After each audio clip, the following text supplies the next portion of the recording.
என் மீட்பரே உமக்கு ஸ்தோத்திரம் என்று இந்த புதிய நாளிலே நாம் தொடங்குவோம்.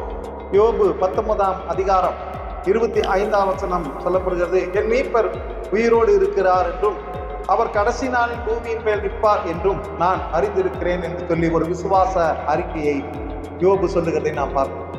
யோபு மீட்பின் மகிமையை விசுவாசித்தான். என் மீட்பர் உயிரோடு இருக்கிறார் என்றும் யோபு விசுவாசத்தோடு சொல்லுகிறார். யோபுவுக்கு மீட்பரே ஜீவனாய் இருக்கிறார்.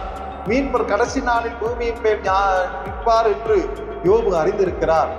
விழுந்து போன மனுஷனை மறுபடியும் தூக்கி விடுவதாக மீட்பு கொடுக்கும் இரட்சகராகவும் இருக்கிறார் என்று யோபு அறிந்திருந்தார். ஆகவே இந்த இயேசு கிறிஸ்துவே நம்முடைய மீட்பர், அவரே நம்முடைய ஆத்தும இரட்சகர் என்று நாம் அறிந்து கொள்ள வேண்டும். மீட்பர் என்னும் வார்த்தைக்கு கோயேல் என்னும் எபிரேய வார்த்தை பயன்படுத்தப்பட்டிருக்கிறது. இந்த வார்த்தை உறவின் முறை, உறவினர்கள் தான் மீட்டுக் கொள்வார்.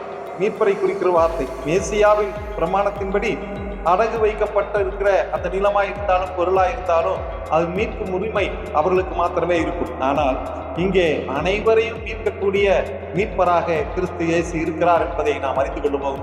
அவரே நம் மீட்பர். ஆமென்.